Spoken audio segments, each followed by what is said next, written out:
Battered but proud people of the Empire State.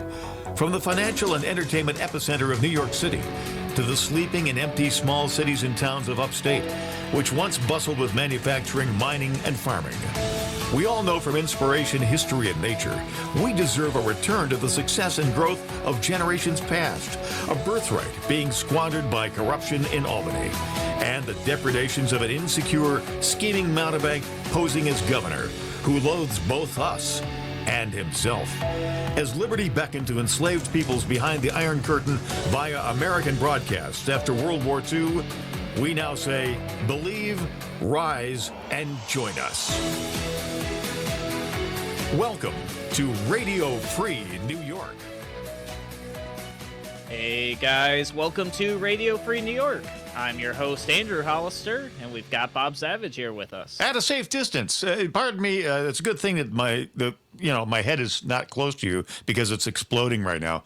I glanced up, and of course, Andrew's having one of his, not you, the other one, having one of his interminable noontime COVID press conferences, and there's a graphic up there that said, if we can't set aside partisan political politics now, then when?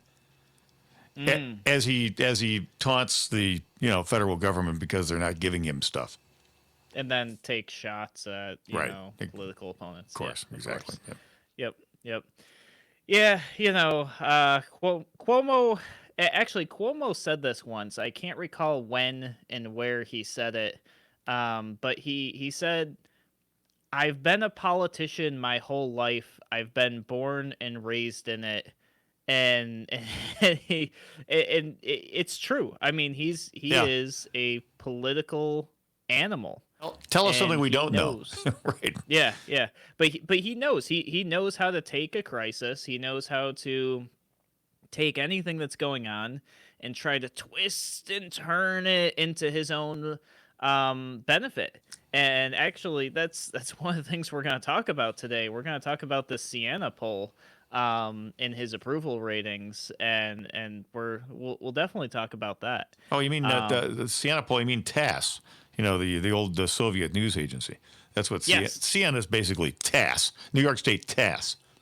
There you go. Yep. So we're definitely going to talk about that. We're not going to talk about it right now, but that will be coming up in the show because his approval ratings are pretty high, even among Republicans. They are. Oh yeah, you bet. Yeah, well, we're going to look at the crosstabs because, and we'll talk about crosstabs and what they are in surveys. It's really important when you see a news headline. I'm going to share some of the news headlines with you guys that you look at the crosstabs because it's very easy to pick and create the information that you want to pick and create. And usually when you look at the crosstabs, you can see bias, I guess, is the best way to explain it. That never happens with a poll. No, never. I mean, here's the thing. Realistically, polls can be very good, and polls can definitely give you direction. However, you can't take them as an absolute. Usually the sample size is pretty small. So we're just going to talk about that. So we'll talk about that later. But first, I want to give you guys a little bit of an announcement, or news, I guess, not really an announcement. Something that you may or may not be hearing on mainstream media about Justin Amash. Justin Amash has been kind of described by many people as the most libertarian elected congressperson, also the most conservative elected congressperson, and he's also probably one of the most, I don't want to say disliked Congress people, but he's in that kind of what's the right word for it? Benedict Arnold, maybe? Or did I say that in my out loud voice? I'm sorry. I mean, and that's exactly it. Like, some people have that reaction to him. He's like loved by many, hated by many. There's kind of like no in between for this guy. He announced that he's looking at running for president under the Libertarian Party. Which is going to be very interesting because there are many libertarians that go, absolutely not. This guy's not a libertarian.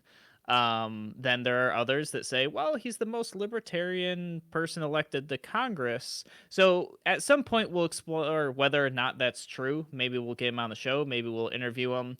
But that's kind of big news in the libertarian world because I would consider him a heavy hitter in terms of the Libertarian Party and would probably bring a lot of press to the Libertarian Party. So just that little tidbit of announcement. It seems that more people are starting to announce their presidential bids. So we're gonna have probably a couple more people to interview in the next few weeks. Will they wear funny hats? They just might. I mean, I think there is one other candidate that we haven't gotten on the show yet that does wear a funny hat. So maybe and six ties, I believe. He wears a funny hat and six ties. All at once? So yeah. Oh, it's all about attracting people's attention. No, that's not, you're kidding me. Okay, I apologize for taking a swipe at Justin. I didn't realize where you were going with this. I didn't know he was going to be your candidate. Sorry. No, it's totally fine. Like I said, he's you may loved disregard and my hated, comment if you want. It goes both ways. Yeah. Well, okay, fine. Yeah. I mean, listen. I mean, Justin Amash has got some credibility. He's got some gravitas. He does, and that's where I think that regardless if he becomes a candidate or not, right? He's just announcing that he's starting the process to seek the nomination. I think him being a part of the process is definitely going to lend a little bit more media in the direction of the Libertarian Party. I also believe, and I think a lot of people share this sentiment, that this presidential election is going to be what's the best word for it? The two-party system is working so hard against each other. Yeah. Is going to be very, very difficult for anybody to really squeeze in and kind of get above that media wave there. Yeah. Because people like it's my guy or the other guy. Hyper-partisan is the word that comes to mind. Yeah, there you go. That's a much better way to explain it. One thing I wanted to share with you guys, though, shifting gears just a little bit, is that I want to share, we talk about first liners. We talk about people who are out there, medical first responders who are responding to COVID-19. They're out there, theoretically at higher risk of infection, depending on what they're doing. But there's some other people that are working nonstop to keep things going, moving along smoothly, that they're not really hitting headlines. They're not really being talked about much. So I wanted to share that with you guys. I wanted to talk about the factory workers. And I'm pulling up the name of the factory here. Oh hold on. News media ad at Braskin, America. In Delaware County, Pennsylvania. Their factory makes like N95 masks and other protective equipment that healthcare workers are using, first responders are using as they respond to things. These workers in the factory voluntarily decided that they were going to live, sleep, eat, and work in the factory to prevent any spread or infections of COVID-19. It was like for a month, wasn't it? Yeah, 28 days. So it came out either today or yesterday. They've been working essentially 12-hour shifts on and off for 12 days straight. They haven't seen family. They haven't left the factory. They haven't done any of that.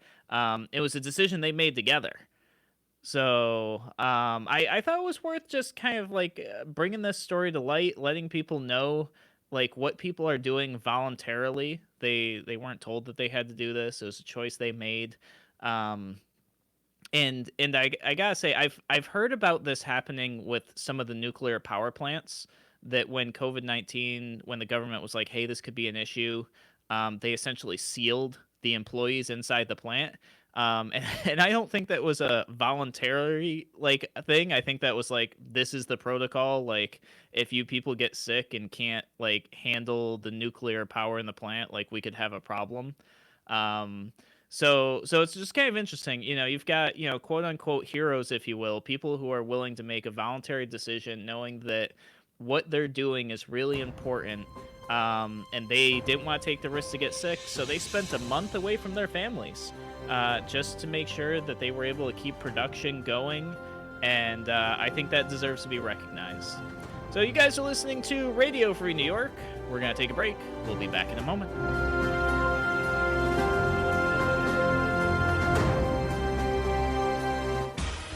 Your business relies on computers and technology to operate. Slow, unreliable networks and servers can cause unplanned downtime and affect your bottom line. The experts at Simple Tech Innovations are here to help. Their preventative maintenance program ensures that your computers and network are kept up to date and monitored for any issues, keeping your business running smoothly. They also help clients achieve HIPAA, PCI, and New York State cybersecurity compliance to keep your network safe and secure. Whatever your business IT needs are, Simple Tech Innovations should be your first call. They've won the Best in Rochester 8 years in a row and have an A-plus Better Business Bureau rating. Call them today for a free consultation at 585-200-3182. That's 585-200-3182. Simple Tech Innovations. College Assistance Plus has worked with thousands of families, saving them millions of dollars. It can be stressful choosing the right college, but we're here to help. CA Plus will guide you from college visits to college graduation and through every step in between. Each student and family situation is different, and we work to accommodate those specific needs. Call today for a free family meeting, 585-582-1846, or visit collegeassistanceplus.com for more information. College is expensive. College Assistance Plus can help.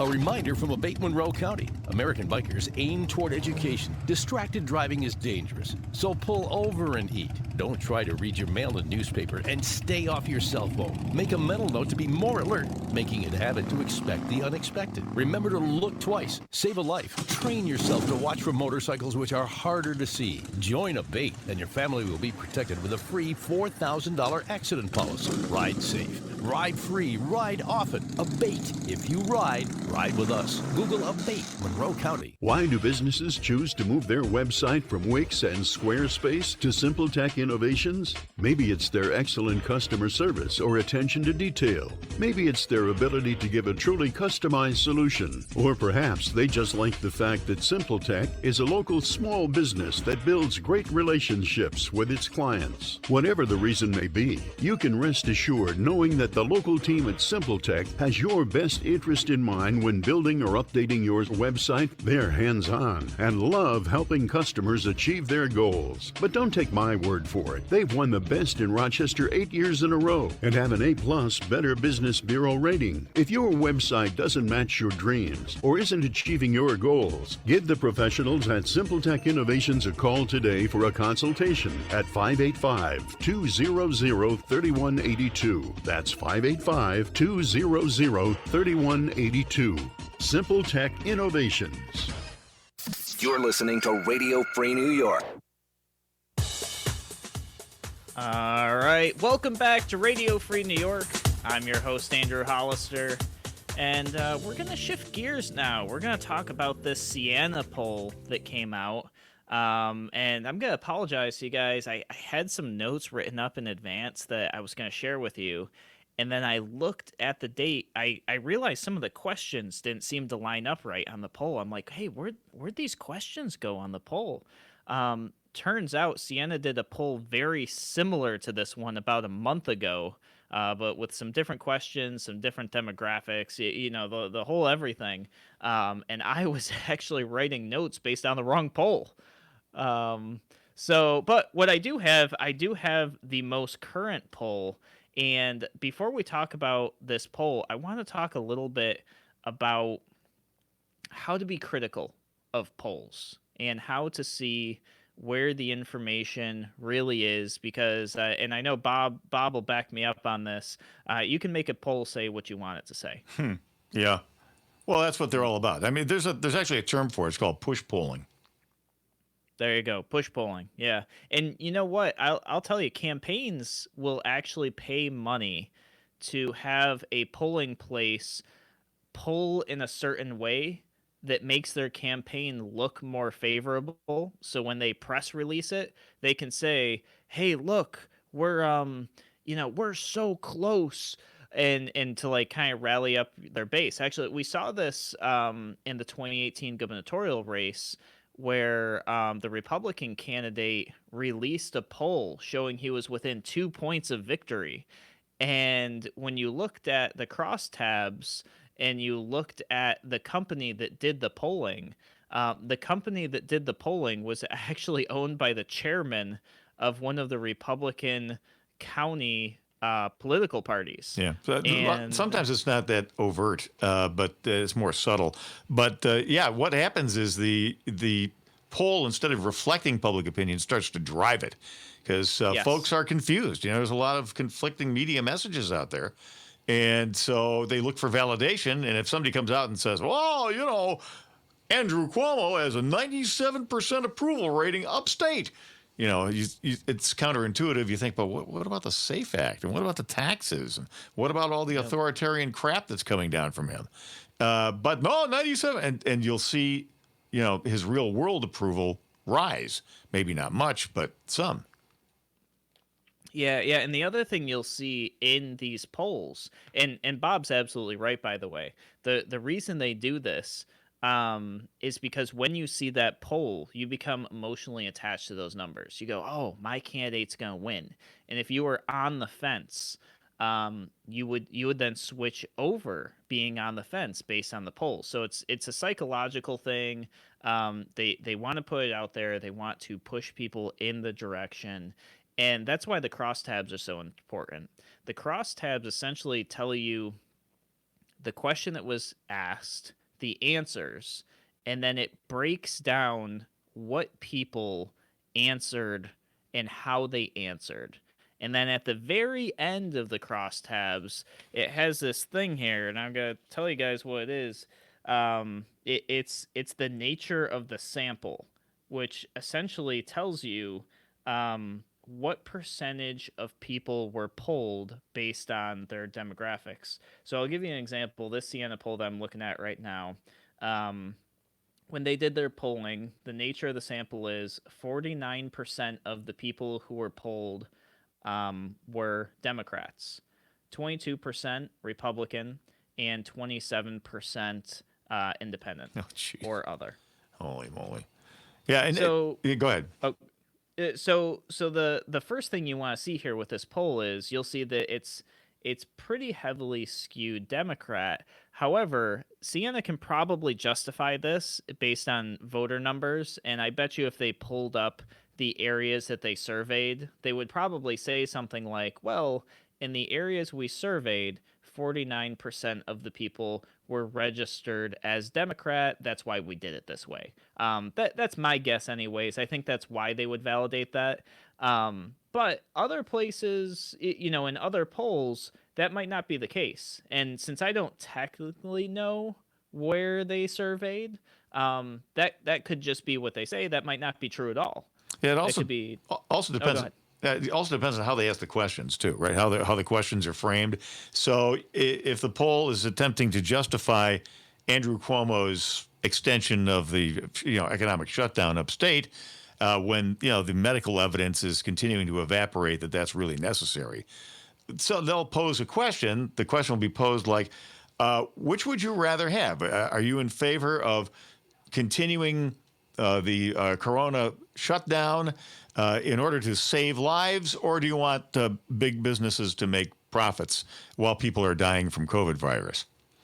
Yeah, no, you're absolutely right. So framing the question, you can frame a question in a poll to make sure that you get the intended response. So the question could be, are you in favor of quarantine, or do you want people to die? Well, people are going to choose, quarantine sounds better than people dying. And then, surprise, you have a poll that says 98% of people want to continue quarantine. And when you go and you look at the crosstabs, you can see the question, and you can kind of draw your own conclusions how people would answer those questions. The next demographic marker here in this poll is really important because we all know that New York State is really broken up into regions culturally, industrially, economically. You know, we have Western New York, we have the Finger Lakes, we have the Southern Tier, we have the North Country, we have the Capital District. We also have Downstate, and they're very different districts. They're very different regions, politically, economically, everything. Well, this poll specifically is it polls New York City and the New York City suburbs at 66% of the population in this poll, while upstate, all of upstate, is only got 34%. Now, even population by population, that doesn't line up. So this poll was heavily polled downstate. So when we talk about the numbers and the results in here, it'll be pretty important to remember that upstate downstate differentiation there. Then they've got other things in here that you guys can look at, and you can go to Sienna's website. You can grab this poll right off the internet, and you can actually click crosstabs. It's one of the first things you see, and you guys can actually look at this yourself. That way you guys are kind of like following along here. But then it goes on to say, you know, what percentage were male, 45%, 55% were female, the various age ranges. Then what you get here is political view, which is also important. Now, this is the question that they'll ask you on the phone. They'll say, you know, do you identify as liberal, moderate, or conservative? Well, on this poll specifically, 30% identified as liberal, 44% as moderates, 23% as conservatives. And that goes on. It'll break out ethnicity, income, all that stuff. So why am I sharing all of this with you guys? I'm sharing this with you kind of as a little bit of an educational moment. I want to challenge how the media portrays polls, and I also want to give you guys the tools and the power and the information to see if a poll is valid or not. Because what we're going to end up doing, we're going to go through this poll, and we're going to look at some of the numbers, see which information seems consistent, what seems off, you know, kind of assess, did they ask these questions in a fair way or not, and just kind of like look through all of that. But before we do that, I want to read to you guys the headline from NPR specifically. So this is the headline that came up from NPR about this poll. And it says, "Conservative New Yorkers trust Cuomo over Trump on state reopening." So if that's not a clickbaity, you know, headline, I don't know what is. And we're gonna look at whether or not that's true. But I also want to pull up the Sienna website, because Sienna wrote this a little bit differently. They wrote that 87% of New Yorkers approve of Cuomo's handling on the coronavirus. Now, I'm giving you guys these numbers because when we go through this, we're going to talk about, well, what is considered approval? What is considered trusting somebody over somebody else? Did they even ask those questions, or was it totally taken out of context? So, and here's another piece here by Sienna. It says, New Yorkers overwhelmingly approve of the job Governor Andrew Cuomo is doing to address the coronavirus pandemic, 87 to 11%. This is They also, this is Sienna? This is Sienna. Yeah. Yep. This is over the top even for them. I agree. Yeah. I mean, it's pretty, and when you see some of the numbers, it's like, wow, are these numbers accurate? But once again, remember, their 66% is from downstate, and only 34% of the people polled are from upstate. So that's one of the things to consider as we're looking at this. It goes on. It says they also give overwhelmingly high marks to their local health department, Dr. Anthony Fauci, their local government leader, and the CDC. New Yorkers disapprove of the job Vice President Mike Pence is doing, 47 to 41%. Oh, well. And they disapprove of the job President Donald Trump is doing, 56 to 41%. Well, that's a believable outcome. Yeah, so here we are. this is the press release information from Sienna. We're going to take a break. When we come back, we're going to look at the numbers in their own crosstabs and see, does this line up with their press release and NPR's press release? We'll talk about that and more on Radio Free New York.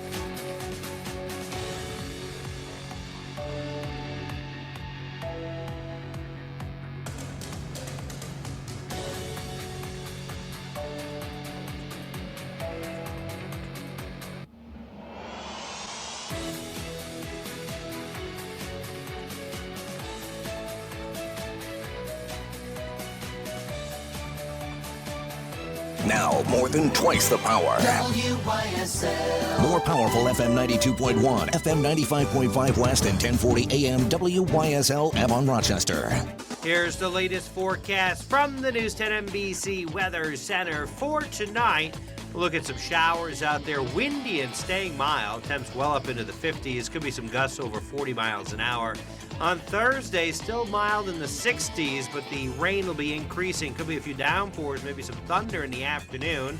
And on Friday, showers likely with temps a bit cooler in the 50s. I'm Rich Cornelia on WYSL. Hello, everyone. I'm Alan Ginsberg of the A.M. Ginsberg Advisory Group. During these troubling times, I want everybody to be careful and healthy. You know as well as I do, we'll get over this COVID virus and the fear that it presents. Generations before us have faced terrible times as well. We're looking forward to the rise of a new day, new hope, and one day closer to the end of the COVID-19. Now is the time to show our true strength for our families, our friends, and ourselves. If you and your family need help, do not be afraid to ask for it. And if you are looking for ways to help others, please do so. To my clients or anyone who have portfolio questions or concerns, please call me at 585-377-4720. Stay safe and continue to practice social distancing. A.M. Ginsberg Advisory Group, LLC are separate entities, independently owned and operated. A.M. Ginsberg Advisory Group, LLC securities offered through Securities America, Inc., member FINRA SIPC. Advisory services offered through Securities America Advisors, Inc., A.M. Ginsberg Advisory Group, and Securities America are separate entities. Are you like most of us stuck at home these days? You know who else might be at home with you? Rodents. G'day, I'm Scott from Plug-In Pest Free. The last thing you want right now are rodents eating your stash of toilet paper or nibbling away at your bottles of hand sanitizer. But honestly, these are unwanted guests freeloading on your food and supplies while they risk spreading further disease in your home. Baits on old-fashioned traps only invites them in when you really should be trying to keep them out. So how do you keep them out? With Plug-In Pest Free. Plug-In Pest Free plugs into any electrical outlet to set up a no-go zone by utilizing the electrical wiring in your home, the most humane way of getting rid of your unwanted intruders. Now that's fair income. Look us up at gopestfree.com today. Use promo code PEST20 for 20% off. That's gopestfree.com, promo code PEST20. Don't spray and regret. Plug in and forget. Your business relies on computers and technology to operate. Slow, unreliable networks and servers can cause unplanned downtime and affect your bottom line. The experts at Simple Tech Innovations are here to help. Their preventative maintenance program ensures that your computers and network are kept up to date and monitored for any issues, keeping your business running smoothly. They also help clients achieve HIPAA, PCI, and New York State cybersecurity compliance to keep your network safe and secure. Whatever your business IT needs are, Simple Tech Innovations should be your first call. They've won the Best in Rochester 8 years in a row and have an A+ Better Business Bureau rating. Call them today for a free consultation at 585-200-3182. That's 585-200-3182. Simple Tech Innovations. An experienced professional with more than 15 years in dentistry, Dr. David Olivo welcomes new patients to his family practice at 2005 Lyle Avenue. At the office of Dr. Olivo, you'll discover a warm and comforting environment staffed by professionals who are committed to providing the best available dental care while assuring your complete comfort. Call 328-3382 for an appointment. Dr. David Olivo, offering quality dentistry with a gentle touch. Villa of Hope is here for you. Adults, youth, Parents, grandparents, no matter who you are, we are here to respond to you and make connections to the services you need right now. How that help looks may be different from before, but we are committed to making sure we are giving you our best while keeping everyone as safe as possible. Let us help rebuild your resilience. Call 1-877-584-HOPE. That's 1-833-993-HOPE. Tired of the big box stores who don't service what they sell? At C&B Mower in Lima, talk to the owners who sell and service their products. C&B Mower has a full line of commercial and residential products, from pressure washers to generators, rototillers to chainsaws and string trimmers. Have your equipment tuned up for peak performance. Call C&B Mower at 624-5955. That's 624-5955. C&B Mower, routes 5 and 20 just east of the village of Lima. Small engine repair is their specialty. You're listening to Radio Free New York. Yes, we're talking polls today. Get it? Yes, we are talking polls. So if you're just joining the show, this is Radio Free New York. I'm your host, Andrew Hollister. And we're talking about the Siena poll that came out. Taking a look at it here and wanted to kind of teach you guys how to be critical of polls. Very often you see a news headline that bolsters some exciting, tantalizing, clickbaity number that you have to click on because the numbers are just too good to be true. And, well, usually they are. But, you're probably arguing with a friend, a family member, talking on social media, whatever, and somebody says, hey, look at this poll done by this maybe reputable company, reputable source. It proves I'm right and you're wrong. And so what we're doing is we're kind of looking at this latest poll because I want to show you guys how to look at polls critically. And also, I think the numbers are worth just talking about. I mean, Cuomo has an all-time high approval rating according to this poll, higher than he's ever had. And quite frankly, hard to believe that this many people approve of Governor Cuomo. So I must be in this little tiny percentage here that's left out. I don't know. So that's what we're looking at. One thing I forgot to mention to you guys while we were talking about the crosstabs. So if you're just joining us, the crosstabs are the breakdown of the poll, how people answered. At the very end, sometimes at the beginning, but usually at the end, there's a breakdown of the demographics that were polled. This poll in particular that we're looking at, guess how many people, Bob, were sampled, and how many people did they call to ask these questions to before they decided this poll would speak for everybody who lives in New York? Now, is this to select the questions, or is this the actual poll? So this is the actual poll. How many people did they call to ask these questions? 375. Oh, you're not so far off. 566. Yeah, tiny is the point. Yep. Yeah. So do we even have any towns in New York that have a population that small? I don't know if we do. Well, unincorporated, yeah, sure. I mean, there's a lot of like hamlets and stuff. Yeah, maybe some hamlets, but I would say so. 566 people were surveyed, and this is one of the hottest news stories rolling around right now on the various media sites, saying what Cuomo's approval rating is based on the word of 566 New Yorkers. And if we do the math on that, only 34% of them are from upstate New York. So I'll take 566. Multiply that by 0.34. So 160. Yeah, 192 and a half people from upstate New York. So we'll call 193 people are speaking for upstate New York here on this poll. So with that being said, you should already be hearing these numbers and thinking, are those numbers going to be accurate with such a small sample size? I'm thinking no. I'm thinking the answer is no. But I'll let you have your own opinion on that. And of course, they oversample the Democrats because the justification will be, well, the Democrats have got a bigger registration base, voter registration base, which is not dispositive of public opinion necessarily.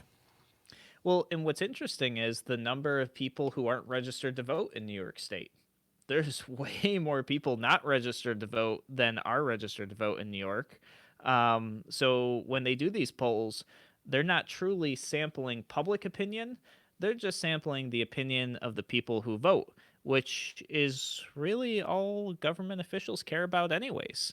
If you're not registered to vote, why would Andrew Cuomo or any other elected official care about your opinion? You don't even have the capability of voting for them. So it's as you start to learn about these polls, you'll start to see that they can be very skewed, and that's exactly what we're looking at. So I'll start off with the very first question here on the poll. I've got it in front of me. I've got the crosstabs here, and question number one is New York State on the right track, or is it headed in the wrong direction?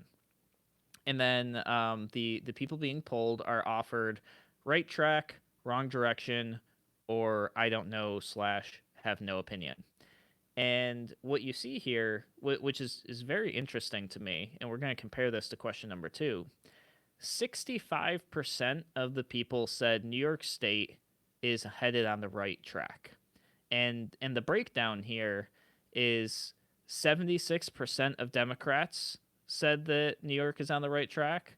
53% of Republicans said that New York is on the right track, and 56% of independents said that New York is on the right track.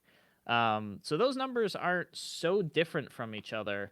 But what I find interesting when you look at the crosstabs is the less income you make, because it'll break it down. So it breaks it down: people that make less than $50,000 a year, 50,000 to 100,000 a year, and 100,000 or more a year. The less money you make, the more likely you are to believe that New York State is on the right track. Sure. That's not surprising at all.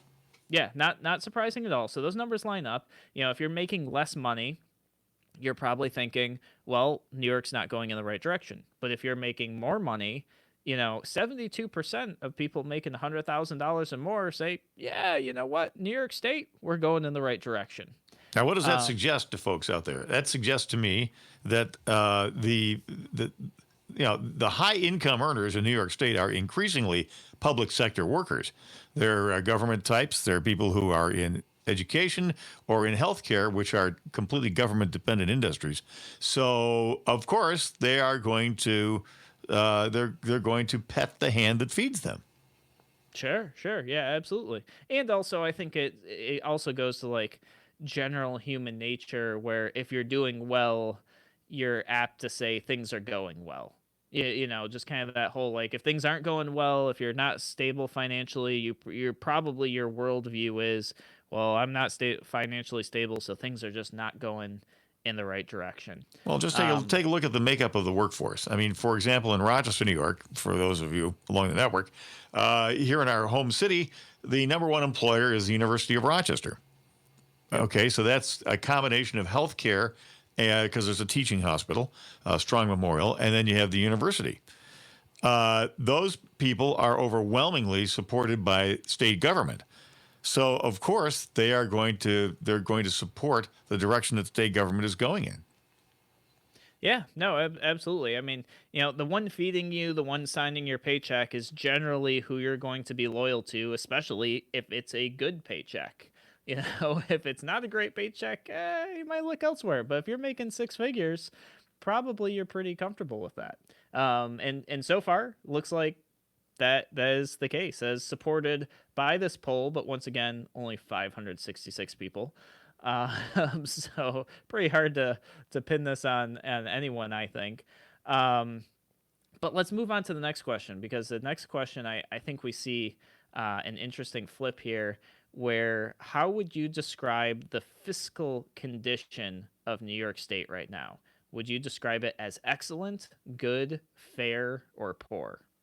Well, as you might guess, the fair and poor both got 36%. So although people are saying, hey, New York State is heading in the right direction, 72% of them then switch over and say, but we're pretty bad off economically right now. And if you look at the numbers, you get an exact flip where you see the people making the least amount of money, which is very interesting to me. The people that make the least amount of money don't seem to think that New York State is bad off as it is. Whereas the more money you're making, they're like, yeah, New York State's in a bad spot. So what does that mean? People who maybe manage more money are a little more cognizant of how bad off New York State is right now financially. All right, guys, we're going to take a brief break, and then we're going to get into some of the juicier parts of this poll, the pieces that I think are going to be most important for you. We'll be back in a moment on Radio Free New York.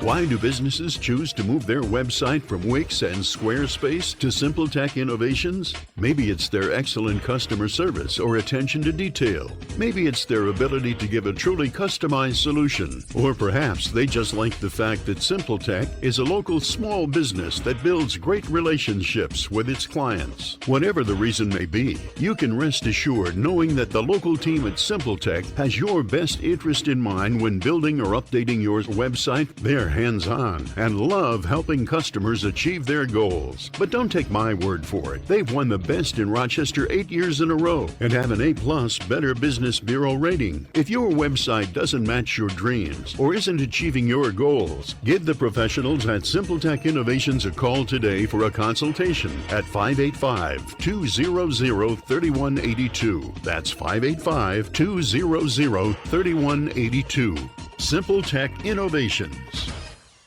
Aircraft Environmental Systems proudly supports Radio Free New York. Rochester-based leaders in climate simulation chambers for America's R&D laboratories. We're experts in troubleshooting, calibrations, custom designs, and consulting for more than 40 years. Industry pioneers, we created the first ever fleet of temperature, humidity, and altitude test chambers available to rent coast to coast. Trained and trusted by environmental chamber manufacturers, we are ACES. Find us at acesinc.com.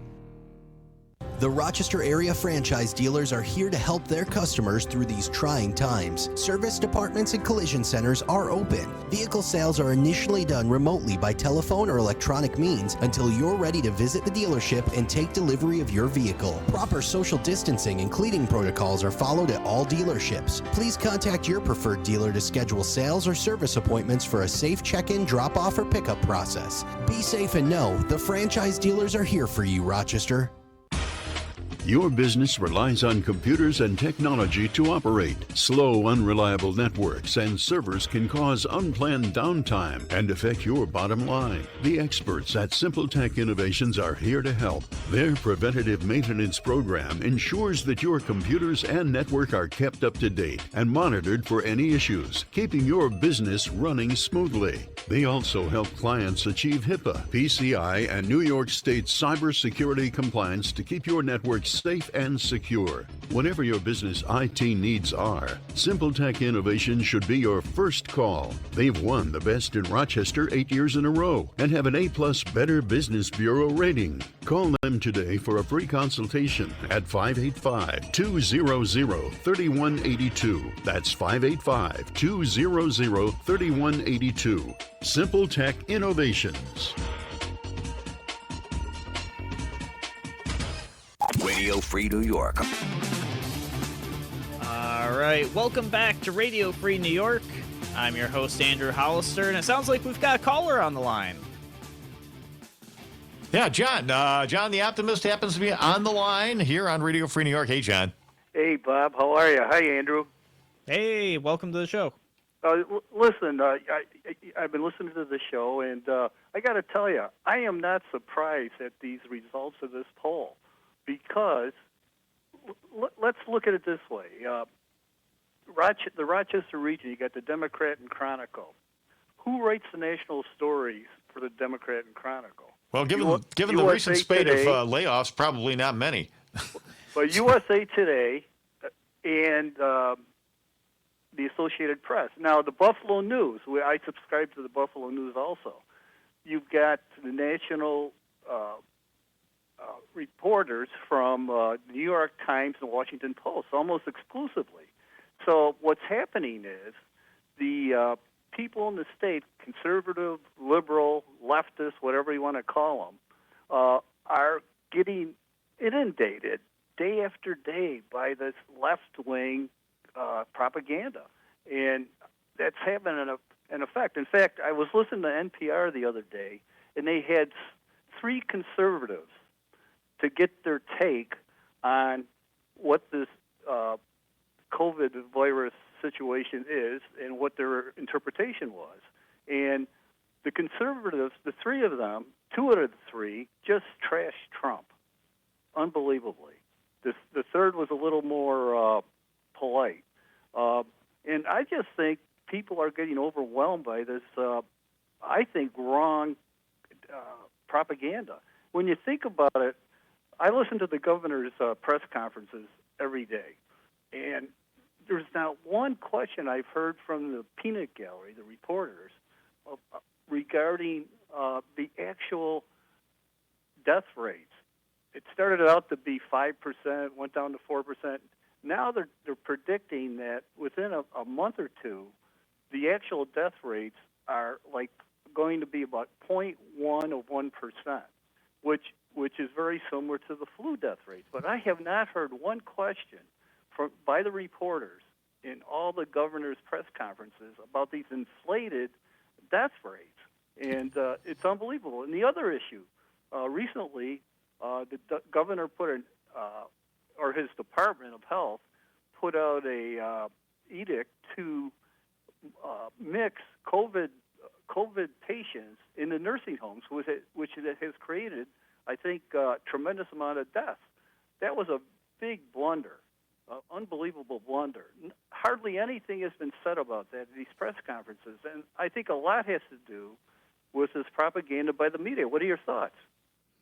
Yeah, so thank you so much for the call. And my thoughts are this. I think it goes back to the phrase of the new normal.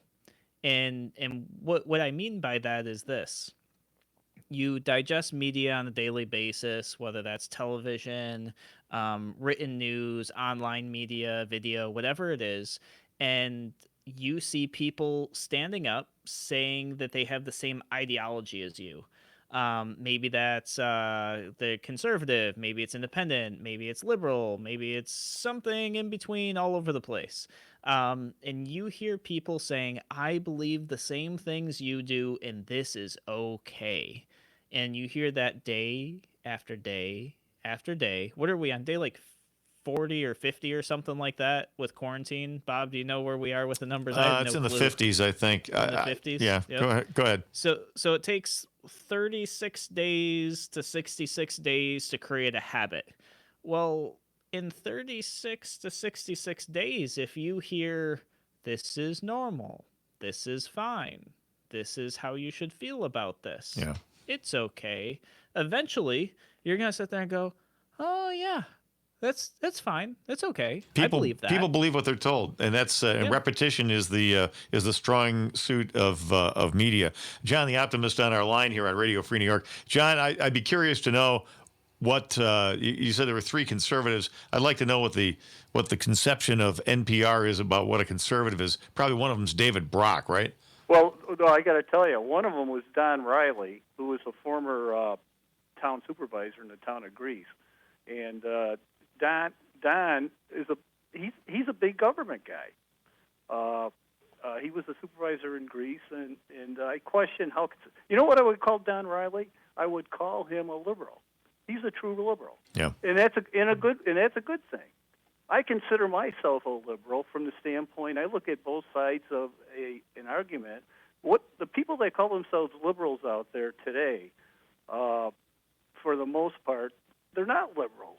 They're leftists, and that's what NPR is. It's a leftist organization. So I would call Don Riley not a conservative, but a liberal. The other person they had was a small business guy down in Holcomb, and he did sound like a conservative. He does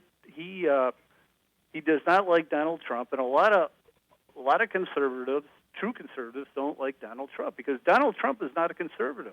He's a liberal from New York City, and I think I think the third person was a young woman from who was at the U of R. She headed up the Young Republicans or something like that. Now she's in the workforce in Buffalo, and she was on the panel too. And she actually sounded pretty balanced as a conservative, but she did not agree with the other two on the way Trump was handling this, which was on a very negative basis, and they gave applause to Cuomo. She didn't give applause to Cuomo, and she didn't hammer Trump. I think she, out of the three, was the most true conservative of the three, but more balanced, I should say. The one fellow from Holcomb, actually, I think was a hardcore conservative. Well, the left is pulling out all the stops, John. You can bet on that heading into this election, because at all costs they have to stop Donald Trump, and they are going to find a way, so help them God, except they don't believe in God, to pin this on everything that's going on with coronavirus on Trump. Bob, you hit it on the head. This is the motivation. Once this story started a month and a half ago, the media thought, we struck out on the Russian hoax, we struck out on the Ukrainian impeachment, and now we got a third possible way to hit a home run, and they just carried it, and it hyped up to the point where the momentum is so strong right now that they might pull it off. Andrew? Yeah, that's an interesting thing, because we were talking about the Siena poll a little bit earlier.